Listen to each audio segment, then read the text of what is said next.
საკრებულოს ამჟამინდელი თავმჯდომარე მანამდე კი მიდიხარ თუ არა ხვალ ნაციონალური მოძრაობის აქციაზე ზაზა ბიბილაშვილი სამართალმცოდნე გვერდება პირდაპირ ეთერში შემდეგ გიორგი გურგულია საღამო მშვიდობის დიდი მადლობა რომ იღებთ ბატონ ზაზა გადაცემაში მონაწილეობას თქვენი პასუხი მინდა მოვისმინოთ ჩვენს მიერ დასმულ შეკითხვაზე მიდიხარ თუ არა და თუ მიდიხართ რატომ მიდიხართ მოგესალმებით ქალბატონო ინგა მივესალმები მაყურებელს ნამდვილად მივდივარ ჩემში ძალიან დაგროვდა ამ ბოლო ხანებში პროტესტის განცდა იმ რეალობის გამო რომელსაც ჩვენ ყველანი ვხედავთ გამოვეხმაურები იმ კითხვას რომელიც თქვენ გადაცემის დასაწყისში დაუსვით ბატონ მიხეილ მაჭავარიანს თქვენ კითხეთ მას რომ თქვენ მართლა ფიქრობთ რომ ამ დაპირებების გამო მოვიდა ბიძინა ივანიშვილი და მის ქართული ოცნება ხელისუფლებაში ესე იგი აქ ნამდვილად ჩემი აზრით იყო ორივე ფაქტი ანუ ქართველი ხალხი, ქართული ამომრჩევლები, რომლებმაც ხმა მისცეს კოალიცია ქართულ ოცნებას, ისინი თვლიდნენ, ეს ჩემი ვარაუდია და მგონი სწორია ეს ვარაუდი, ისინი თვლიდნენ, რომ ის მიღწევები, რომელიც იყო იმ 9 წლის პერიოდში, ეს უკვე გავლილი პერიოდია, რომ ამ მიღწევებს საფრთხე არ ემუქრება, საუბარი არის ეკონომიკურ მიღწევებზე, საუბარი არის ძალიან ბევრი მიღწევაზე, რომელსაც მთელი მსოფლიო აღიარებს რუსეთის და ჩვენი ხელისუფლების გარდა და ის ცუდი, რაც ნამდვილად ხდებოდა წინა ხელისუფლების პერიოდში, გამოსწორდებოდა, ანუ კარგი დარჩებოდა, ხოლო ცუდი გამოსწორდებოდა. სინამდვილეში მოხდა სრულიად საპირისპირო, მოხდა პირიქით, რომ ის რაც კარგი იყო, ეტაპობრივად მიზანმიმართულად ნაბიჯ ხდება ამის ეროზია, ის მთავრდება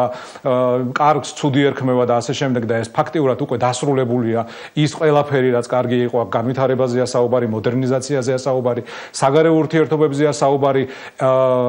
შიდა ეკონომიკაზეა საუბარი და ასე შემდეგ და ის რაც ცუდი იყო, ის არ რჩება, აღრმავდება. და ამის საუკეთესო დასტური არის თქვენი დიალოგის ბოლო ეპიზოდი ბატონ იზორიასთან, ხო, ანუ ამ ხელისუფლებას თავმოსაწონი არაფერში არ აქვს და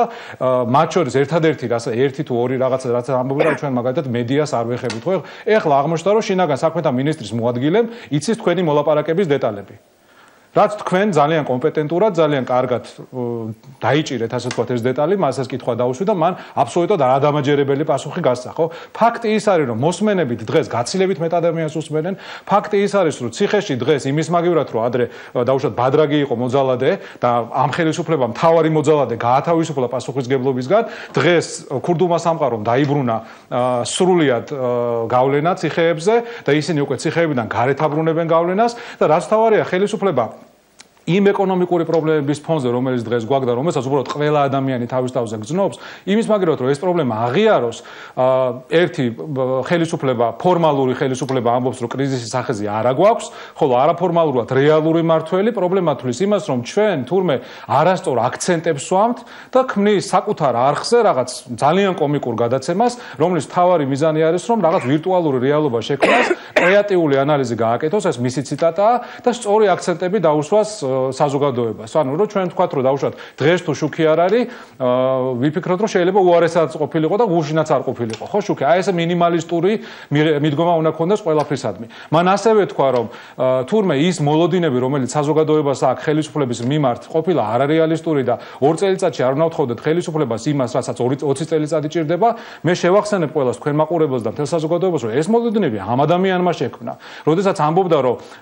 ის პირადად ამბობდა რომ განახევრდება გადასახადი გაზზე, გამესამედდებოდა გადასახადი ელექტროენერგიაზე, ბენზინის ფასი შემცირდებოდა ლარით, ეს უკვე ძალიან გაცვდა ეს თემები, მაგრამ და ის იძახდა რომ ყველაფერს ის დააფინანსებდა საკუთარი ჯიბიდან. ხო? და დღეს იძახის რომ თურმე ეს არარეალისტური მოლოდინები ყოფილა. სამწუხაროდ საქართველოს მოსახლეობამ აღმოაჩინა რომ ეს ადამიანი არის ბოდიში, მაგრამ ჩვეულებრივი თაღლითი. ბატონ ზაზა, თქვენ ფიქრობთ რომ დღეს ის რეალობაა, რომ ხალხმა, რომელმაც უარი უთხრა ნაციონალურ მოძრაობას და ამხელა პროტესტი ქონდა 2012 წლის არჩევნების წინ ისევ მობრუნდეს უკან ის ხელისუფლება? აი მე მაინტერესებს რამდენად შედეგიანი შეიძლება იყოს ხვალინდელი მიტინგი, თუ ეს არის უბრალოდ ძალის დემონსტრირება, დაუშვათ იგივე დასავლეთის დასანახად, საკუთარი მხარდამჭერების დასანახად და ასე შემდეგ. ანუ თქვენ ფიქრობთ რომ შესაძლებელია ამ ქვეყანაში რომ სააკაშვილის გუნდი ისევ მობრუნდეს? წეგან თქვენ ეს კითხვას დაუშვით, მე თუ არ ვხვდები ირმა ნადირაშვილსო, შესაძლებელი თუ არის თუ არა ნაციონალური მოძრაობა მოვიდეს ხელისუფლებაშიო და ქალბატონო ინგა დღეს ხელისუფლებაში არიან 1 და 2%-იანი პარტიები, რომელიც ივანიშვილმა შეკრა საერთო სიძულვილით და თავისი ფულით. ნაციონალური მოძრაობა, რომელსაც აქვს მყარი იდეოლოგია, რომელსაც ყავს თავისი მყარი ამორჩეველი, სრულად წარმოუდგენელია და არ მესმის კითხვა ასე რატო დგება, რატო არ შეიძლება მოbrunდეს ხელისუფლებაში. მაშინ, როდესაც ვიმეორებ 1 და 2%-იანი პარტიები არიან მოსული ხელისუფლებაში და ხალხის მანდატის გარეშე, მანდატი ვისაც აქვს ის გადავიდა და კულისებს მიღმა, კანონს მიღმა, კულისებიდან უბრალოდ მართავს სიტუაციას, ხოლო ეს პარტიები დღეს არიან ხელისუფლებაში და ფორმალურად პასუხისმგებლობა ამათ ეკისრებათ. ხო ეს ერთი. მეორე ფაქტი ის არის, რომ ხა ნებისმიერ დემოკრატიაში ჩვენ თუ დემოკრატია გვინდა კონდეს და ეს ხელისუფლებაც კი იგივე ბატონ ლევანი ზორიაც კი რომელსაც პასუხი ვერ გაგცათ იმაზე თუ საიდან ქონდა ინფორმაცია თქვენი გადაცემის პროდიუსერებისა და პოლიტიკოსების საუბრის შესახებ, რომელიც სავარაუდოდ სულ რაღაც 1-2 საათის წინ შედგა, ხო? ძალიან ოპერატიულად ხდება ეს მოსმენები და ინფორმაციების მიწოდება როგორც ჩანს, ხო? ამათი მიზანიც კი არის, რომ ჩვენ გქონდეს ევროპული ტიპის